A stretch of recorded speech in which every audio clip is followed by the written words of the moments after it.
કુંભ મેળામાં બોમ્બ બ્લાસ્ટની ધમકી આપનાર આખરે ઝડપાઈ ગયો છે। અમદાવાદ ક્રાઇમ બ્રાન્ચ અને રેલવે પોલીસે આરોપીને ઝડપી પાડ્યો છે।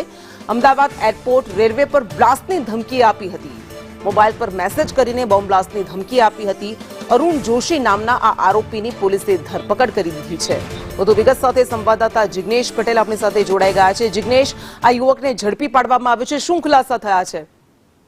કૃષ્ણા, વાત કરવામાં આવે તો અમદાવાદ રેલવે એલસીબીએ જે આરોપીની ધરપકડ કરી છે તેનું નામ અરુણ જોશી છે અને તે મૂળ ગાંધીધામમાં શાકભાજીની લારી ચલાવી કરિયાણાની દુકાન ચલાવી રહ્યો છે અને આ આરોપીની ધરપકડ કરવામાં આવી છે કારણ કે તેને Ahmedabad railway station, Ahmedabad airport અને કુંભના મેળામાં બ્લાસ્ટની ધમકી આપી હતી અને બ્લાસ્ટરની જે વાત સામે આવી હતી તેના અંદર સ્પષ્ટ તેને ઉલ્લેખ કર્યો હતો કે જે પાકિસ્તાન જિંદાબાદના નામે તેને મેલ કર્યો હતો અને તેના અંદર તેને બ્લાસ્ટ કરવાની ધમકી આપી હતી અને તે જ મેલના અનુસંધાને જ્યારે રેલવે એલસીબીએ તપાસ હાથ ધરી ત્યારે તે ગાંધીધામ ખાતે હોવાની માહિતી મળી હતી અને તે અરુણ દિનેશચંદ્ર જોશી ની રાત જ્યારે ધરપકડ કરવામાં આવી ત્યારબાદ તેની પૂછપરછ અત્યારે શરૂ કરવામાં આવી છે કે આખરે આ પ્રકારનો મેસેજ કરવા પાછળનું કારણ શું છે અને કોના કહેવાથી તેને આ મેસેજ કર્યો હતો તે મામલે અત્યારે પોલીસ તપાસ કરી રહી છે। જોકે રેલવે એલસીબી આ અંગે ઘણા મોટા ખુલાસા થોડા સમયમાં કરે તેવી પણ શક્યતાઓ જોવાઈ રહી છે। જી બિલકુલ, આભાર આપનો તમામ વિગત માટે।